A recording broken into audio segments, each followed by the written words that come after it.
नमस्कार साथियों, हमारे YouTube चैनल द्रोणापीशियस में आपका स्वागत है।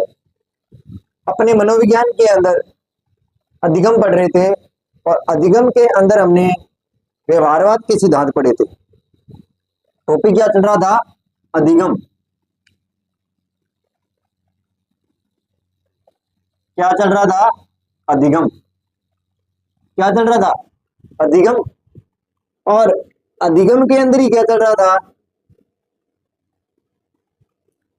इसमें अपने सिद्धांत पढ़ के आए थे किसका? हल का। क्लार्क हल का। किसका सिद्धांत पढ़ के आए? क्लार्क हल का पढ़ के आए। अब इसके अंदर अगला जो सिद्धांत रह गया, और ये जितने भी अपने सिद्धांत करके आए हैं ये व्यवहारवाद से संबंधित थे।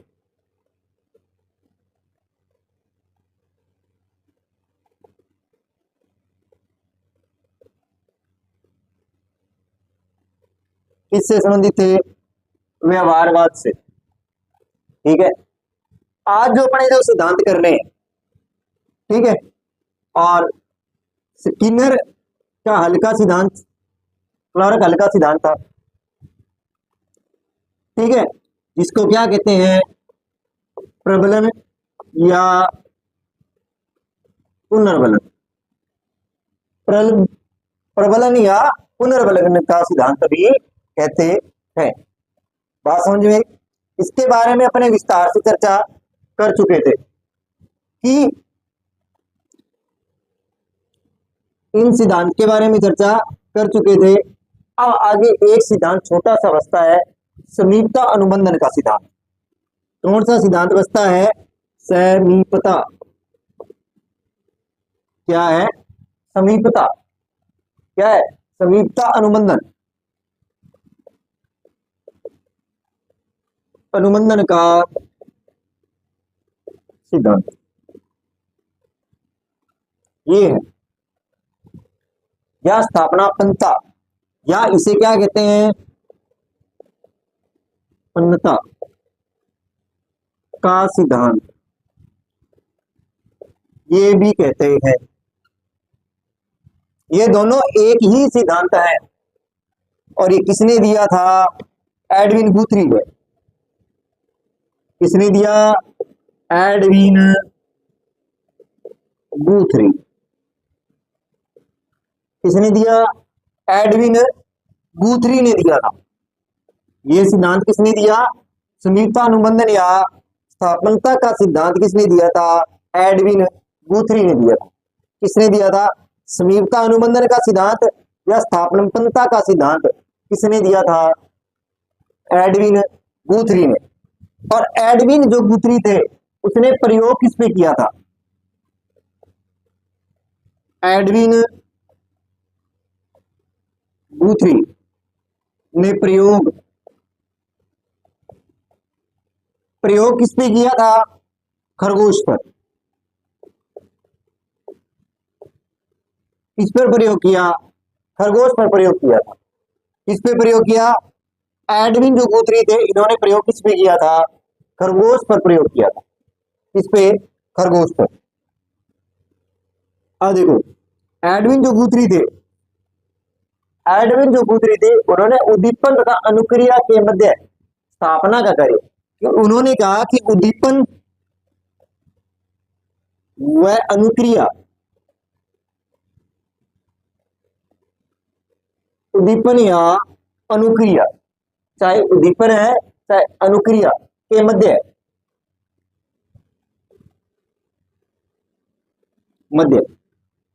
क्या के मध्य, दोनों के जो मध्य पुनर्बलन नहीं करता। कि उद्दीपन या अनुक्रिया के जो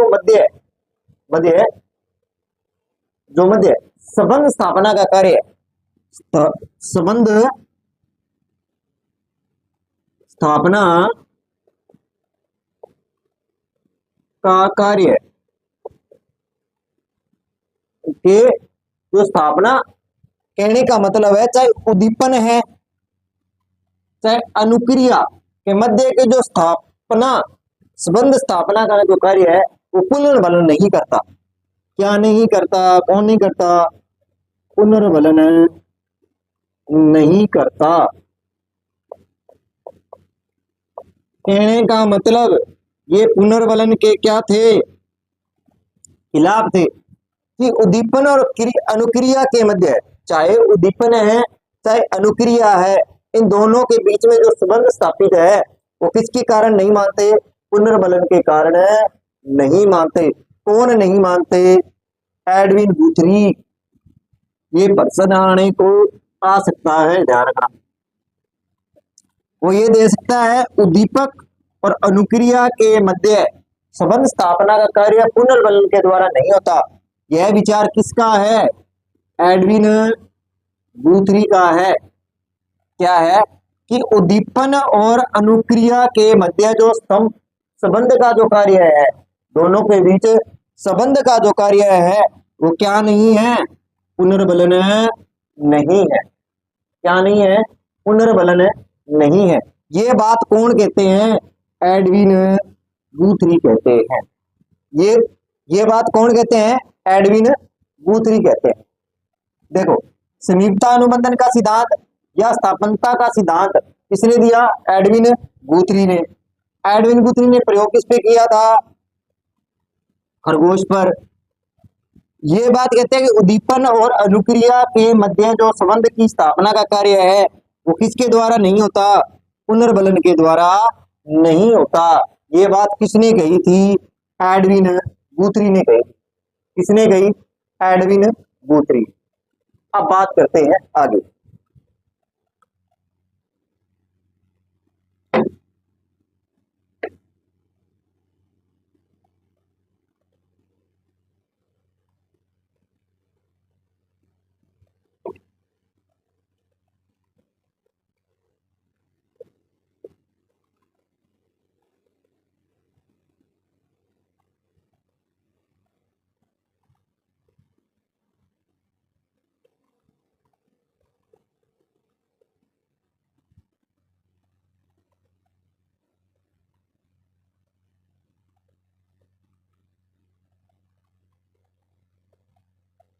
अब बात करते हैं आगे। देखो, आगे अगर इसके बारे में चर्चा करता हूं, वो क्या कहते हैं? एक तो अपने देख लिया समीपता अनुबंधन। समीपता अनुबंधन का सिद्धांत किसने दिया? गुथरी। इसके बारे में अपने चर्चा कर चुके थे। अब अपने बात करते हैं, और इन्होंने क्या कहा था मैं एक बात बता, उद्दीपक व अनुक्रिया, उद्दीपन जो अनुक्रिया है उसकी संबंध में किसका कारण नहीं है? पुनर्बलन नहीं है। संबंध का कारण कौन नहीं है? पुनर्बलन नहीं है। ये बात कहता है ये सिद्धांत कि पुनर्बलन के द्वारा नहीं है। ये कि उद्दीपन जो अनुक्रिया का जो संबंध है, इन दोनों का जो संबंध है वो संबंध किसके कारण नहीं है? पुनर्बलन के कारण नहीं है। उद्दीपन और जो अनुक्रिया में जो उद्दीपन के अंदर जो अनुक्रिया की जाती है वो उसके समीपता का आधार है। ये बात कहना चाहते हैं कि जो उद्दीपक है, जो उद्दीपक है और दूर उद्दीपक है, उद्दीपक उसके द्वारा, उद्दीपक के द्वारा,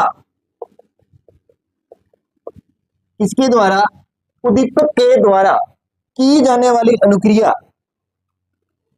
द्वारा की जाने वाली अनुक्रिया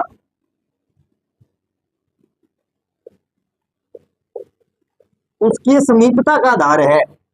उसके समीपता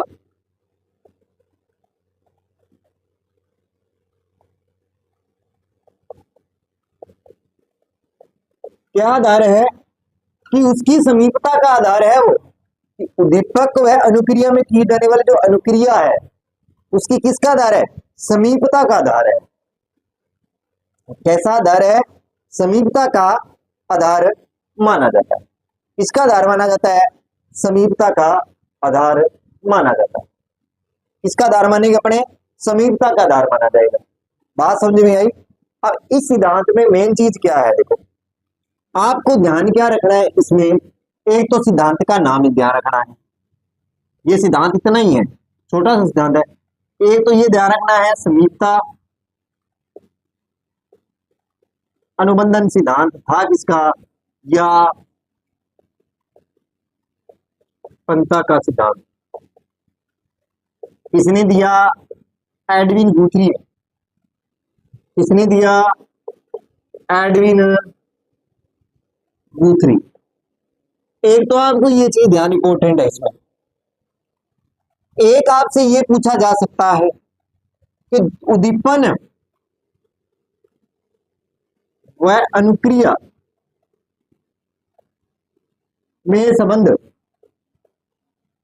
इसमें उद्दीपन व अनुक्रिया के बीच में जो संबंध है, चाहे उद्दीपक है चाहे अनुक्रिया है, उसके बीच में जो भी संबंध है उसका जो कारण पुनर्बलन नहीं है। कौन कारण नहीं है? पुनर्बलन कारण नहीं है। ये आपको बात ध्यान रखनी। और उद्दीपक में अनुक्रिया समीपता का है, उसमें इसने क्या कहा कि उद्दीपक और अनुक्रिया में क्या है? दोनों में समीपता है। आधार समीपता को माना न कि पुनर्बलन को माना। इस चीज का आप थोड़ा सा ध्यान रखना। वो इस सिद्धांत में ये बात कहना चाहते हैं कि उद्दीपक और अनुक्रिया जो है, चाहे उद्दीपक है चाहे वो अनुक्रिया है, उसका जो संबंध का जो कारण है वो पुनर्बलन न होकर क्या है, उसकी अपने आप में क्या है? समीपता है। उसमें क्या है? उस दोनों की क्या है? समीपता है। मेन कारण क्या है? ये बताया गया न कि पुनर्बलन को बताया गया। ये ध्यान रखना, उद्दीपन अनुक्रिया के संबंध का कारण पुनर्बलन नहीं है। ये कहने वाले कौन थे? एडविन गुथरी। कौन थे? एडविन गुथरी। ये लाइन इसमें इंपॉर्टेंट है, इसको आप थोड़ा ध्यान रखना।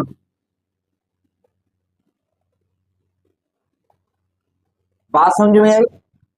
अब बात करते हैं, इसी के साथ अपने क्या होते हैं? व्यवहारवाद सिद्धांत खत्म होते हैं। व्यवहारवादी जो थे ना वो। अब आएंगे संज्ञानात्मक, अधिगम के संज्ञानात्मक सिद्धांत। इसके बारे में चर्चा करेंगे, संज्ञानात्मक सिद्धांतों के बारे में।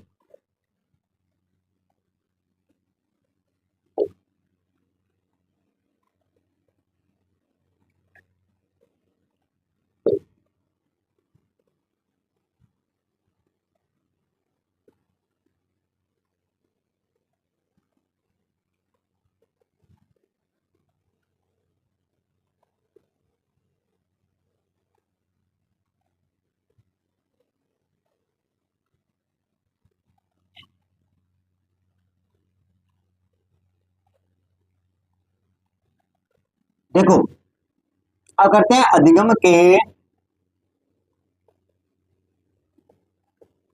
संज्ञानात्मक सिद्धांत।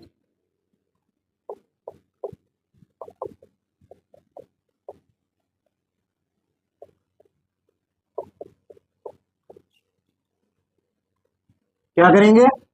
अधिगम के संज्ञानात्मक सिद्धांत। सबसे पहले हमें सबसे बड़ा क्या है? सबसे पहले ये देखना है संज्ञानात्मक नाम का मतलब क्या होता है। संज्ञानात्मक, इस चीज के बारे में चर्चा करते हैं।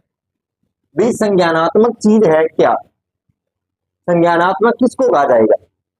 ठीक है, संज्ञानात्मक का मतलब देखो, इसका मतलब की बात करें सबसे पहले कि अपने आप संज्ञान आना, अपने आप सूझ आना, अपने आप विचार आना, कि अपने आप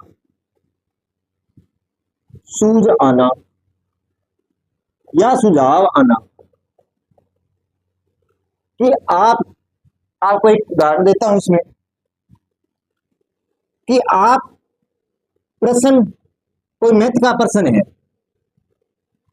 कोई क्या है? गणित का प्रश्न है, और वो आपसे हल नहीं हो रहा है। क्या नहीं हो रहा है? हल नहीं हो रहा। आप इसका क्या कर रहे हो? बार बार प्रयास कर रहे हो।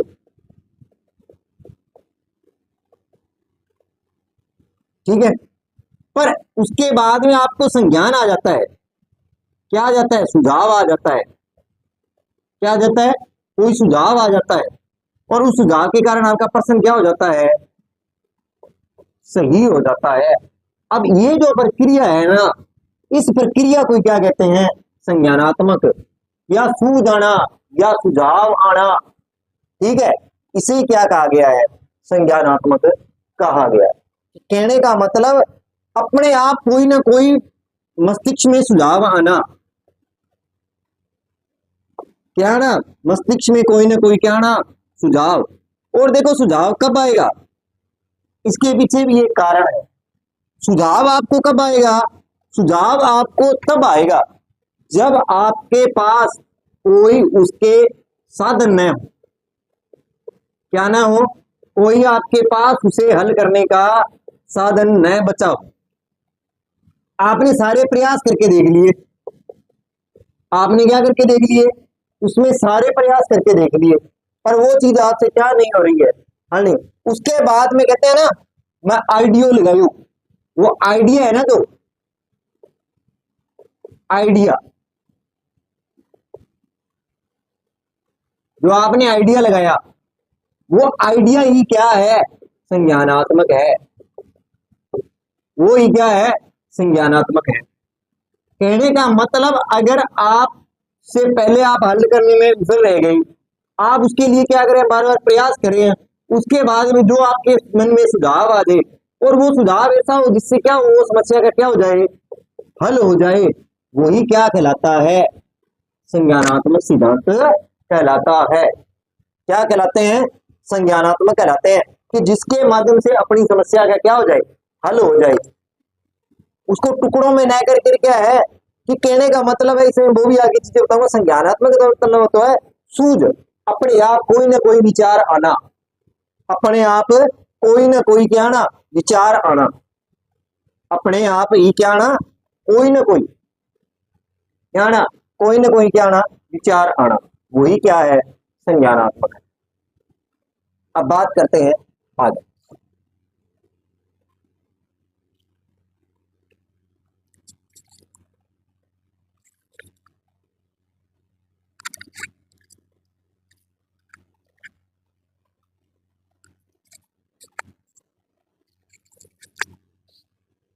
अब देखो आगे, अब बात करते हैं आगे।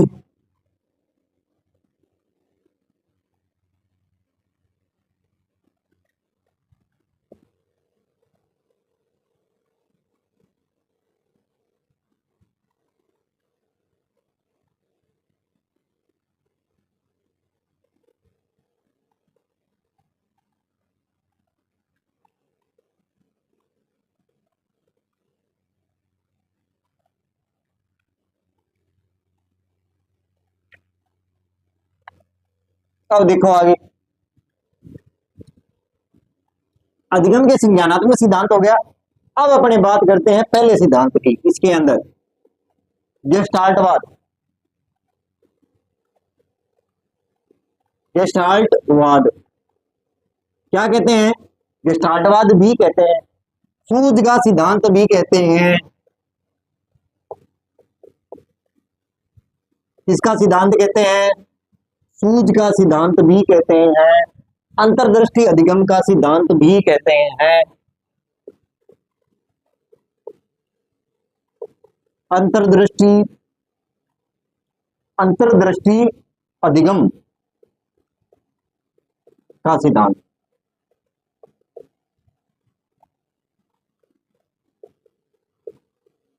तो पहला संज्ञानात्मक सिद्धांत कौन सा है, जिसे गेस्टाल्टवाद, सूझ का सिद्धांत, या अंतर्दृष्टि अधिगम का सिद्धांत भी कहते हैं।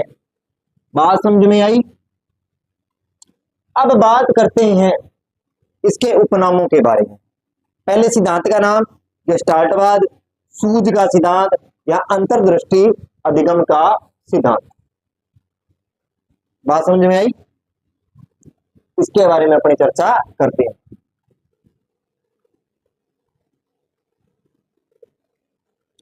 इसके बारे में चर्चा करते हैं। देखो, सबसे पहले कौन सा?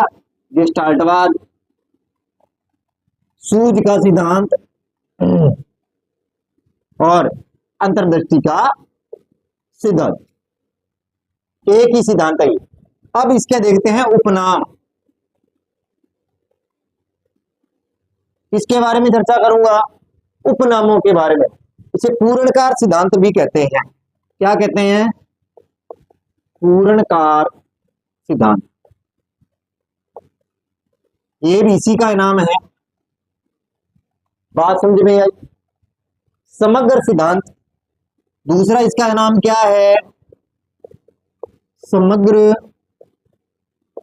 सिद्धांत। क्या नाम दिया गया? समग्र सिद्धांत नाम दिया गया। पूर्णकार सिद्धांत, समग्रता का सिद्धांत, गेस्टाल्टवाद, सूझ का सिद्धांत, अंतर्दृष्टि का सिद्धांत भी का, सोच का सिद्धांत, सोच का सिद्धांत। किसका सिद्धांत? सोच का सिद्धांत। पूर्ण से अंश का सिद्धांत, पूर्ण से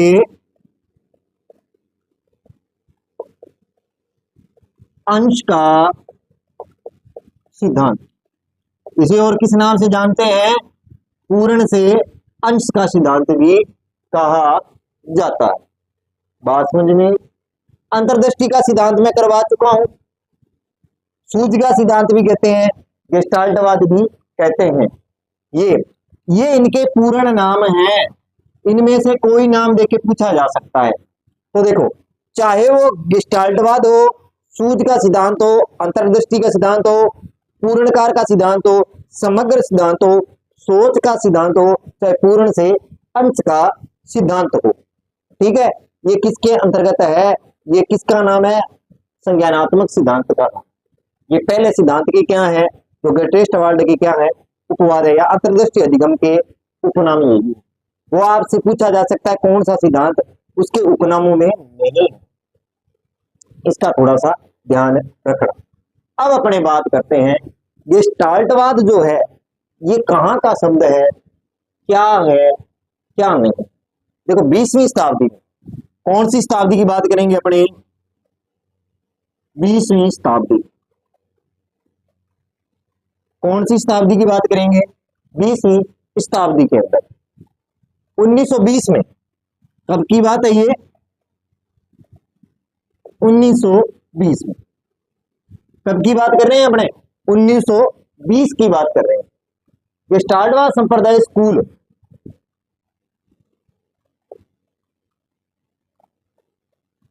गेस्टाल्ट गेस्टाल्ट स्कूल की स्थापना, किसकी स्थापना? गेस्टाल्ट स्कूल की क्या हुई? स्थापना हुई। कब? 1920 में। और हुई कहां थी? जर्मनी में। कहां हुई थी? जर्मनी। अब आपके दिमाग में आता होगा कि गेस्टाल्टवाद जो है, इस शब्द का अर्थ क्या है ना? बात समझ में आने करने वाली बात। देखो, इस शब्द का अर्थ की बात कर लेते हैं अपने।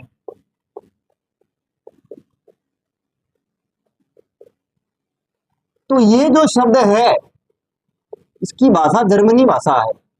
किस भाषा में बात करेंगे? जर्मनी भाषा। ये जर्मन शब्द है। कैसा है? जर्मन शब्द। इसका मतलब है समग्र या पूर्ण। समग्र या पूर्ण। कहने का मतलब है भी जो संज्ञानात्मक सिद्धांत देने वाले थे। कहने का मतलब है जो संज्ञानात्मक सिद्धांत देने वाले थे। कौन? संज्ञानात्मक जो सिद्धांत देने वाले थे, उनका मानना यह था कि कोई चीज टुकड़ों में नहीं होती है। वो क्या मानते थे? कि कोई चीज, कोई भी प्रक्रिया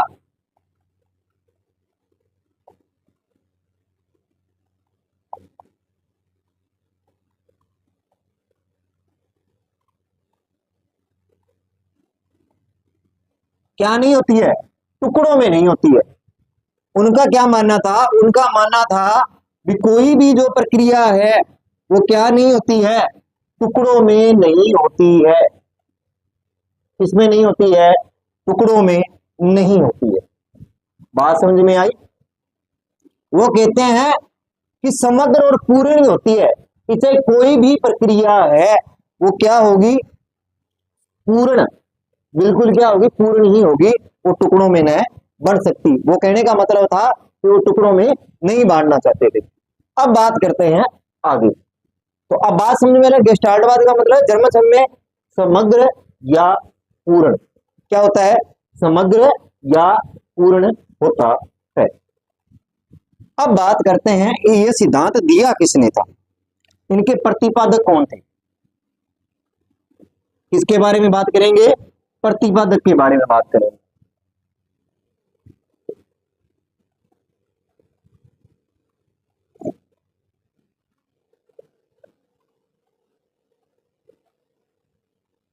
किसके बारे में चर्चा करेंगे, प्रतिपादक के बारे में। किसके बारे में चर्चा करेंगे, प्रतिपादक के बारे में। किसके बारे में चर्चा करेंगे, तो इनको ये सिद्धांत दिया किसने था, प्रतिपादक कौन थे। देखो पहले है मैक्स वर्दीमर। मैक्स वर्दीमर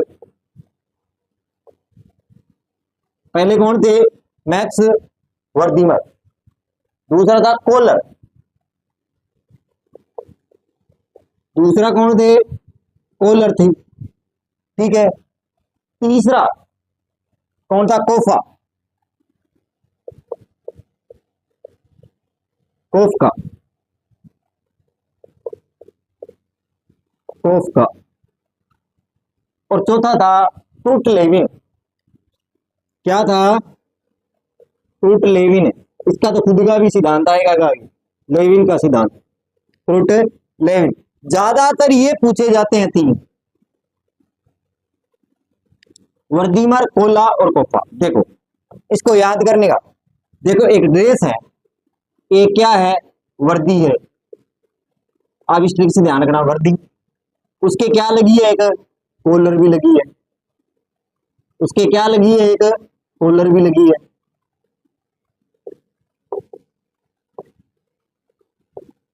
ठीक है, वर्दी है और वर्दी की क्या लगी है, कॉलर भी लगी है। और वर्दी में यहाँ क्या होते हैं, बटन, बटन में क्या होते हैं, कफ होते हैं। क्या होते हैं, कफ। तो आप इससे एक शर्ट के माध्यम से ध्यान रख लेना, वर्दी है, वर्दी में क्या होती है, कॉलर भी होती है और कोफ भी होते हैं। तो ये तीनों किसके हैं, गेस्टाल्टवाद के। गेस्टाल्टवाद बोल दो, सूझ का सिद्धांत बोल दो, पूर्ण से अंश की ओर बोल दो, चाहे अंतर्दृष्टि का सिद्धांत बोल दो, ये सारे के सारे सिद्धांत किसके हैं, वेक्समर, वर्दीमर, कोलर, कोफा और क्रूट लेविन, ये इनका सिद्धांत है। गेस्टाल्टवाद है, चाहे सूझ का सिद्धांत है, अंतर अंतर्दृष्टि अधिगम का सिद्धांत है, पूर्ण से अंश की सिद्धांत है, चाहे समग्रता का सिद्धांत है, ये सिद्धांत किसका है, वर्दीमर, कोफा, कोलर, क्रूट लेविन का। किसका सिद्धांत है, क्रूट लेविन का सिद्धांत माना जाता है। बात समझ में आई क्या नहीं, आगे। अब बात करते हैं आगे।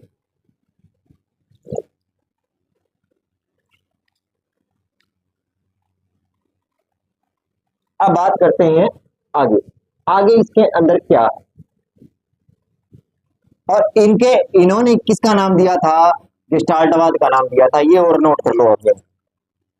इन्होंने ही क्या दिया था, इस सिद्धांत को किसका नाम दिया, गेस्टाल्टवाद का नाम दिया। क्या नाम दिया, गेस्टाल्टवाद नाम दिया। बात समझ में आई यहां तक। अब अपने बात करते हैं, अब क्या है, इतना कर लिया। अब अपने इनके बारे में आगे चर्चा करते हैं। अब बात करते हैं आगे।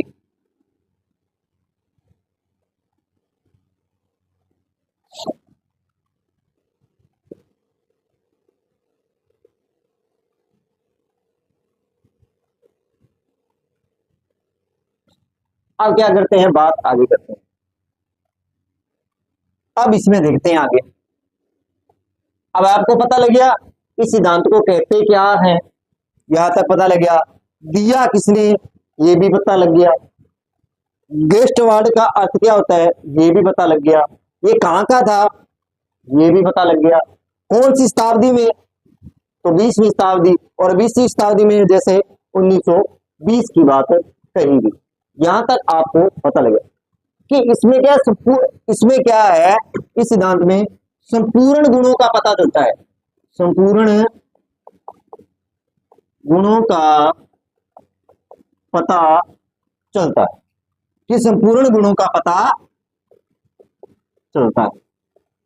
किसका पता चलता है, संपूर्ण गुणों का पता चलता है।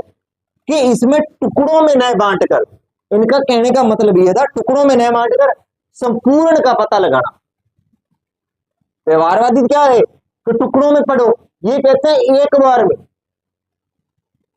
एक बार में उन चीजों का क्या कर लो, आप ज्ञान प्राप्त कर लो। टुकड़ों में ज्ञान प्राप्त न कर, ये टुकड़ों के ज्ञान में समर्थ नहीं थे। कि ये कहते थे कि उन गुणों का क्या करो, आप उनका क्या करो, अवलोकन करो। किसके पक्षधर थे ये, अवलोकन के पक्षधर थे। कि वो क्या कहते थे, अपने जो गुण है उनका, उन चीजों अवयवों के जो गुण है उनका क्या करो, अवलोकन करो। उन चीजों का क्या करो, आप अवलोकन करो। और पूर्ण, समग्र व पूर्ण, पूर्णकार के सिद्धांत पर बल दिया।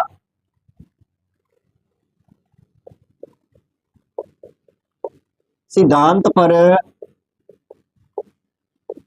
बल दिया। क्या दिया, सिद्धांत पर क्या दिया इन्होंने, बल दिया।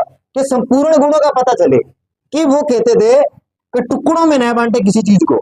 उनका क्या कहता कि आप संपूर्णों का पता लगाओ पहले, कि संपूर्ण गुण या कोई भी चीज है तो उसके पूरे पार्टों का क्या लगाओ, पहले पता लगाओ।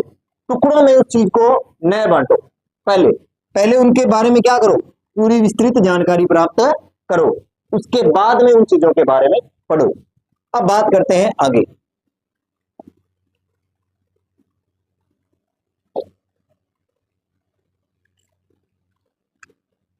आगे अगर मैं बात करूं, देखो इसमें चाहे कोई भी चीज है, कोई प्रश्न विभिन्न पहलुओं के नए तरीकों के आपसी संबंधों को समझा दे। कहने का मतलब ये है कि उसमें जो भी आपके विभिन्न पहलू है, आपकी परिस्थिति के, परिस्थितियों के विभिन्न पहलुओं, विभिन्न पहलुओं, इसके बारे में बात करें, विभिन्न पहलुओं, परिस्थितियों के विभिन्न पहलुओं के लिए नए तरीके, कैसे तरीके, नए तरीके, कैसे तरीके, नए तरीके। कि आप कोई परिस्थिति है, आप परिस्थिति का मतलब कोई ना कोई क्या है, समस्या है। अब उस समस्या से बाहर निकलने के लिए क्या कहते हैं कि उस समस्या से अपने को क्या निकलना है, बाहर निकलना है। तो उसके लिए जो अपना नया तरीका बनाएंगे ना, कौन सा तरीका, जो नया तरीका अपनाएंगे, और वो नया तरीका ही क्या कहलाता है, गेस्टाल्टवाद कहलाता है। और वो जो नया तरीका अपनाया ना, वही क्या कहलाता है, सूझ का सिद्धांत कहलाता है। कैसा सिद्धांत कहलाता है, सूझ का सिद्धांत कहलाता है। जो अपनों ने नया, उस समस्या से बाहर निकलने के लिए जो नया तरीका अपनाया, जिस समस्या को क्या है, अपने बाहर निकलने के लिए क्या बनाया, नए तरीके को अपनाया। और वो जो नया तरीका अपनाया है ना, वही क्या है, गेस्टाल्टवाद या सूझ का सिद्धांत कहा जाता। बात समझ में आई। अब बात करते हैं आगे।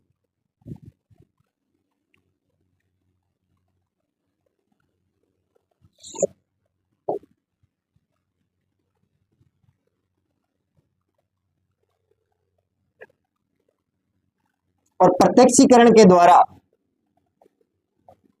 प्रत्यक्षीकरण के द्वारा, किसके द्वारा, प्रत्यक्षीकरण के द्वारा, प्रत्यक्षीकरण के द्वारा आपसी संबंधों को समझा जाता है। आपसी संबंधों को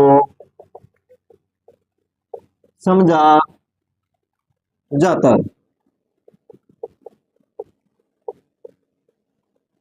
ठीक है, क्या किया जाता है? आपसी संबंधों को समझा जाता है। यहां तक बात समझ में आई कि परिस्थिति विभिन्न पहले नए तरीके का प्रत्यक्षीकरण के द्वारा आप क्या करते हो? उस संबंधों को समझते हैं। कहने का मतलब आप उसमें नया संबंध डालते हो, नया अनुभव। जो नया जो अनुभव है ना, वही क्या है? गेस्टाल्टवाद है।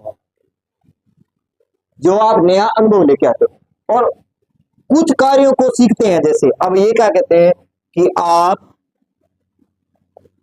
कुछ कार्यों, कैसे कार्यों? कुछ कार्यों की, कुछ कार्यों को करते हुए आप सीखते हैं कि आप कुछ कार्य कर रहे हो और उसके बाद में आपको क्या, एक नया तरीका या एक नई सूझ आ जाए। और उसके बाद एक ऐसी परिस्थिति, एक आप कुछ दूसरों को देखकर भी सीखते हैं।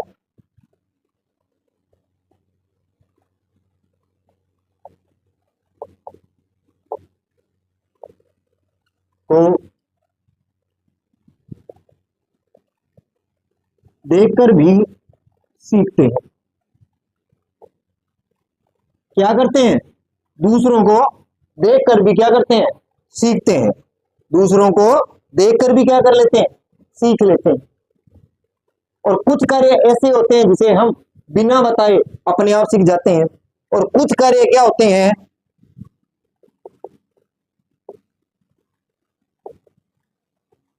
कार्य बिना बताए अपने आप सीख जाते हैं।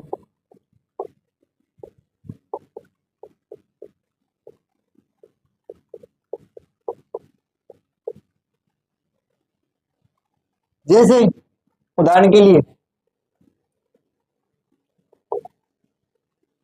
भूख लगने पर रोना। ये कोई सिखाता है क्या?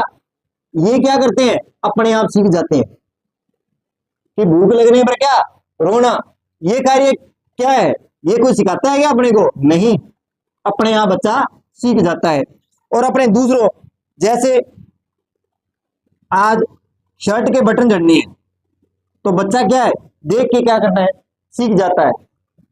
बच्चा क्या कर, बच्चा क्या हो जाएगा? बच्चा दूसरों को देखकर भी, हाँ ये बटन कैसे जड़ रहा है। कई बार दूसरा कार्य कर रहा है, उसके माध्यम से भी अपने सीख सकते हैं। जैसे आज का एंड्रॉइड जमाना है, आप, कोई बच्चा बैठा है मोबाइल देख रहा है, भी हाँ उसने कौन सा ऐप खोला है, कैसे खोला, उसने एक या दो बार देख लिया, उसके बाद में वो क्या है? उस चीज को सीख गया। और अपने आप में चीजें मैंने बता दिया। भूख लगने पर क्या करना? रोना। भूख लगने पर रोना, वो क्रिया क्या है?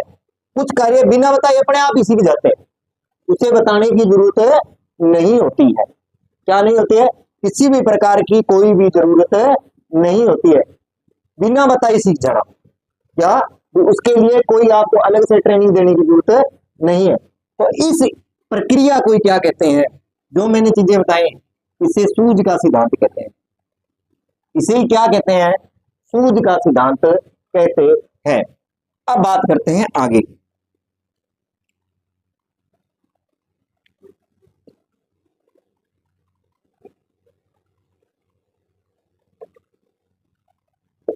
बात करते हैं आगे।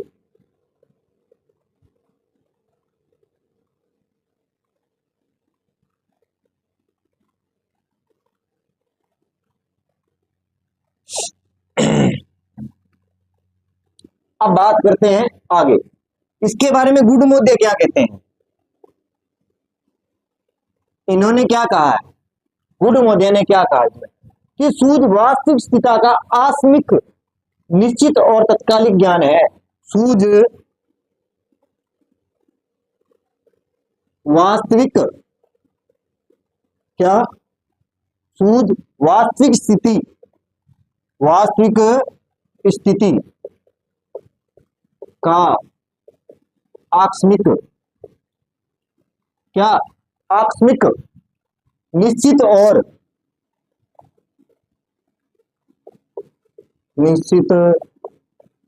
और तत्कालिक,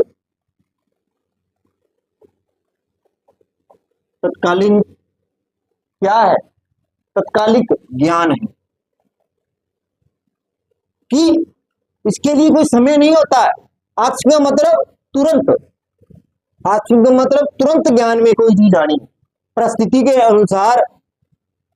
आकस्मिक मतलब उसी टाइम, जस्ट टाइम में कोई चीज, कोई प्रयोग, कोई दिमाग में चीज आना, वही क्या है, गेस्टाल्टवाद है। ठीक है, अब बात करते हैं प्रयोग। प्रयोग किस पे किया था इन्होंने, बात करते हैं कोहलर की। किसके बारे में बात करेंगे, कोहलर महोदय के बारे में चर्चा करेंगे। तो उन्होंने सुल्तान नामक चंपाजी पर, सुल्तान नामक चिंपाजी, चिंपाजी पर, सुल्तान नामक चिंपाजी पर, और मुर्गा कुत्ते पर भी किए थे, कुत्ते पर प्रसिद्धि का आधार यही था।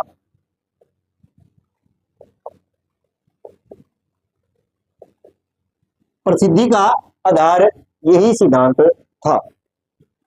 क्या था, ये सिद्धांत ही क्या था, प्रसिद्धि का आधार माना जाता है।